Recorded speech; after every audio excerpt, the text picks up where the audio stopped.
Assalamualaikum warahmatullahi wabarakatuh. Saya Sela Amalia Putri NIM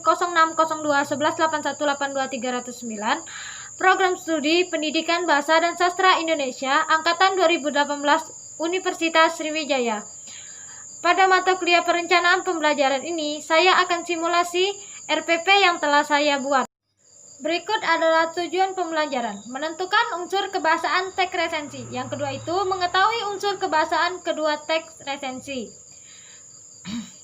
Nah, berikut ini adalah tayangan simulasi tentang teks resensi.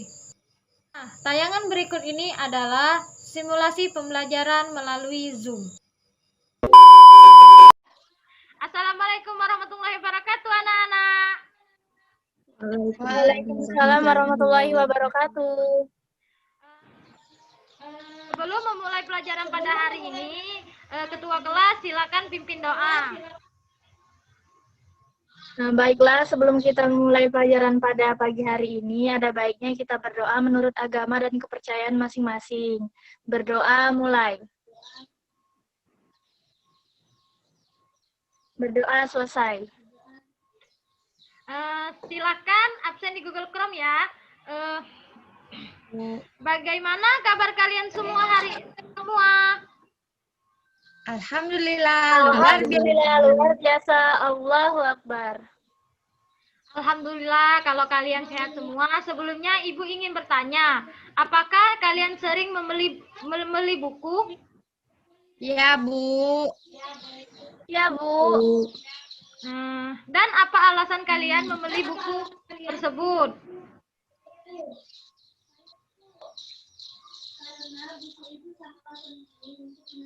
Ada lagi? Saya, Bu. Silakan. Karena buku tersebut sangat menarik, contohnya seperti novel, buku pelajaran, dan komik. Baiklah anak-anak, jawaban dari teman-teman kalian sudah cukup bagus. Sebelum memasuki materi, Ibu akan membagi kalian menjadi 5 kelompok.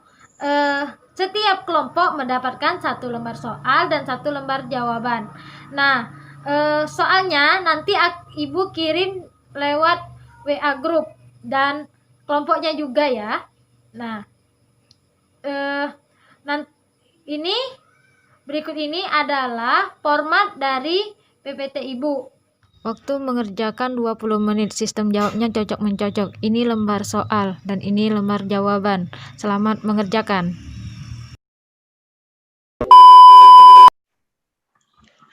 Waktu sudah berjalan 20 menit. Apakah kalian semua telah selesai mengerjakan soalnya? Sudah selesai, Bu. Selesai, Bu. Sudah. Kalau kalian sudah selesai mengerjakan soalnya, salah satu perwakilan kelompok agar bisa memaparkan jawaban hasil diskusi kelompok kalian masing-masing. Setiap kelompok 1 orang untuk memaparkannya. Nomor 1, Bu. Saya, Bu. Baiklah, silakan kelompok 1. Baiklah, teman-teman. Jadi, menurut kelompok 1, dari soal pencocokan itu, nomor 1 tuh bahwa yakini, yaitu soal nomor 2 sejak, kemudian karena. Soal nomor 3 akhirnya sebab. Soal nomor 4 harus, hendaknya, jangan. Sekian, Bu. Ya, itu sudah bagus ya, namun belum sempurna.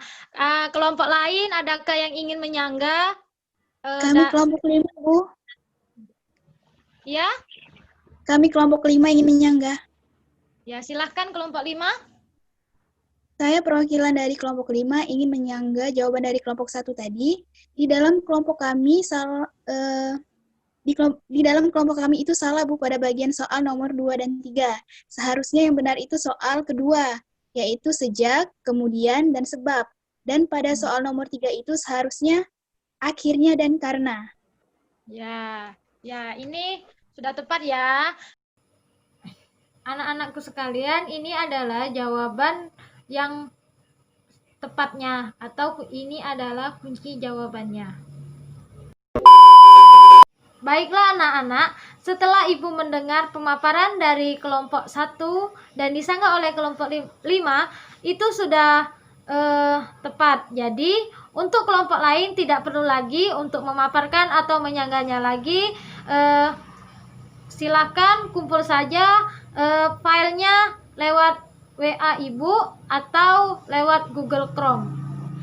Langsung saja ya anak-anak. Sekarang kita akan memasuki materi kita hari ini, yaitu teks retensi. Ada yang tahu?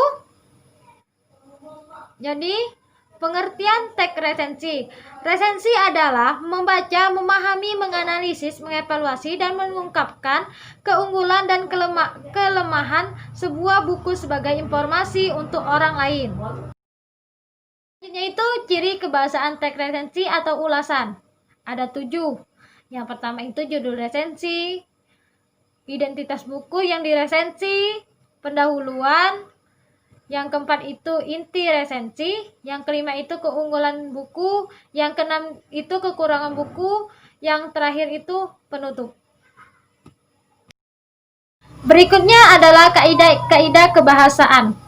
Ada 4. Yang pertama itu banyak menggunakan konjungsi penerangan. Ada bahwa, ada yakni, ada yaitu. Yang selanjutnya itu, yang kedua itu banyak menggunakan konjungsi tempora. Ada senja, semenjak, kemudian, akhirnya. Nah, yang ketiga itu banyak menggunakan konjungsi penyebaban. Ada karena dengan sebab. Yang keempat itu menggunakan penyata yang berupa saran pada bagian akhir teks. Ada jangan, harus, hendaknya. Berikut adalah unsur kebahasaan teks retensi. Sifat sikap adalah kata yang berfungsi mendeskripsikan pelaku dalam penampilan fiksi atau kepribadiannya. Contohnya itu cerdas, bodoh, cantik. Nah, selanjutnya itu kata kerja kata yang menggunakan makna, perbuatan atau aksi. Nah, yang selanjutnya itu metafora. Kata yang bukan makna sebenarnya, melainkan seperti sebuah kiasan. Contohnya itu lemah yang lembut atau baik hati.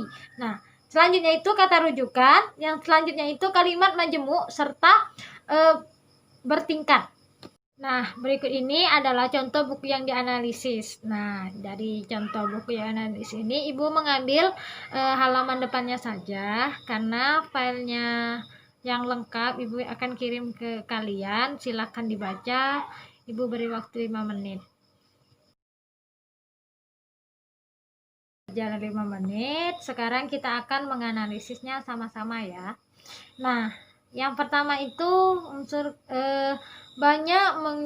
ini kan unsur kebahasaan. Nah, banyak menggunakan konjungsi penerangan seperti bahwa, yakni, yaitu. Nah, jadi kutipannya itu terdapat pada paragraf keempat. Ini kutipannya, keunggulan lain dari novel ini yaitu. Nah, yaitu ini termasuk dari konjungsi penerangan. Jadi ada di novel itu. Nah, selanjutnya yang kedua itu banyak menggunakan konjungsi temporal seperti senja, semenjak, kemudian akhirnya. Nah, di dalam kutipan yang terdapat di buku itu ada senja khusus terbunuh bulik rum ini. Nah, itu ada kata senja, berarti dia termasuk konjungsi tempora. Nah, itu ada di paragraf ketiga. Banyak menggunakan konjungsi penyebaban seperti sebab dan karena. Nah, pada novel yang telah dibaca tadi ada paragraf ketiga itu yang menyatakan ada karena, seperti kutipannya itu adalah yang menarik apabila membaca cerita sebuah novel serius dengan tokoh utama seorang anak kecil karena. Nah, karenanya itu termasuk dalam konjungsi penyebaban. Nah, selanjutnya itu yang keempat, banyak menggunakan pernyataan yang berupa sarana seperti harus, hendaknya, dan jangan. Pada kutipan novel ini ada hendaknya, seperti kutipan, jadi hendaknya bagi tidak mengerti bahasa Jepang seperti saya juga yang tebak-tebak saja sendiri. Nah, di situ ada hendaknya. Nah, itulah anak-anak. Jadi analisis resensi ini seperti inilah gambarannya dan contohnya. Jadi anak-anakku sekalian, jadi kesimpulan pada hari ini adalah teks retensi merupakan suatu kegiatan memahami atau menganalisis unsur teks retensi dan menunjukkan suatu kelemahan dan keunggulan sebuah buku yang layak atau tidaknya untuk dibaca. Anak-anak, Ibu rasa sudah cukup sampai di sini saja untuk materi pada hari ini. Sampai jumpa di pertemuan berikutnya. Apabila ada kata yang salah, Ibu mohon maaf. Kepada Allah Ibu mohon ampun. Wabillahi taufiq wal hidayah. Wassalamualaikum warahmatullahi wabarakatuh.